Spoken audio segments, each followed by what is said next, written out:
19/4/2026 revise date 15/12/2009. బాబా ఈరోజు బ్యూటిఫుల్గా ఏం చెప్పారంటే, పరివారంతో పాటు మీరు ప్రీతి నిభాయించాలంటే నాలెడ్జ్ఫుల్గా అవ్వాలి. బాబా సమానంగా సాక్షి స్థితి అనేది ఉండాలి. బాబా పైన, స్వయం పైన, డ్రామా పైన, పరివారం పైన, నాలుగిటిపైన నిశ్చయం ఉండాలి. నిశ్చయ బుద్ధియే విజయిగా అవుతారు. సో ఈరోజు బాబా సమర్థమైన పిల్లల్ని చూస్తున్నారు. పిల్లలకి బాబా పైన ఎంతో స్నేహం ఉంది. బాబా సమానంగా పురుషార్థం కూడా చేస్తున్నారు. పిల్లల్ని చూస్తే బాబాకి ఎంతో సంతోషం వేస్తుంది. పిల్లల తలపైన ఒక కిరీటం కూడా ఉంది. కానీ డిఫరెన్స్ ఏంటంటే, పిల్లల పూజ డబల్ అవుతుంది, బాబా పూజ సింగిల్గా అవుతుంది. అందుకే బాబా పిల్లల్ని కూడా సదా ముందుకు పెడతారు. బాబా పిల్లల పురుషార్థం చూసి ఎంతో హ్యాపీగా ఉన్నారు. ఎందుకంటే పిల్లలందరూ పురుషార్థం చేయాలి అనే లక్ష్యాన్ని ముందు పెట్టుకున్నారు. సో ఈరోజు అమృత్ వేళ నుంచి కూడా బాబా ఇదే చెక్ చేస్తున్నారు. పిల్లల్లో జ్ఞానం ఉంది. జ్ఞానం యొక్క ఫౌండేషన్ నిశ్చయం. నిశ్చయ బుద్ధియే విజయిగా అవుతుంది. మరి నిశ్చయంలో మీరు బాబాని గుర్తించారు, బాబాకి చెందిన వారిగా అయ్యారు, బాబాతో మిలనాన్ని చేసుకుంటున్నారు.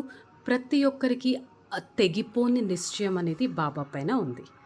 బాబా నిశ్చయం ఎలాంటిదంటే, భగవంతుడి పైన నిశ్చయం మనల్ని పక్కాగా చేయిస్తుంది.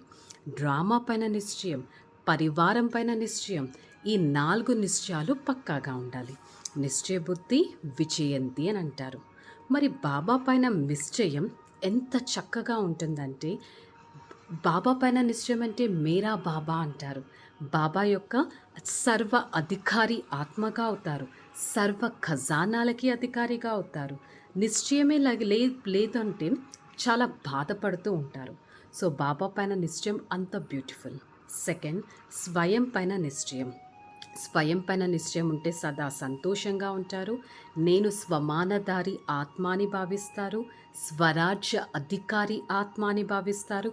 కోట్లలో ఏ కొద్ది మందిలో నేను ఒక స్పెషల్ ఆత్మాని భావిస్తారు. నేను స్వమానధారి ఆత్మ అనే ఎంతటి నష ఉంటుంది అంటే, వారి నష ఎప్పుడు తెగిపోదు.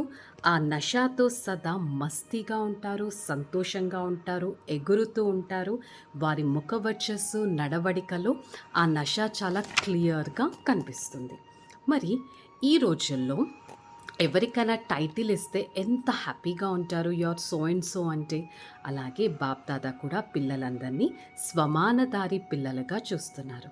ఎక్కడైతే నిశ్చయం ఉంటుందో ప్రతి కర్మలో నిశ్చయ బుద్ధి స్వమానధారి విజయీ ఆత్మగా అవుతారు.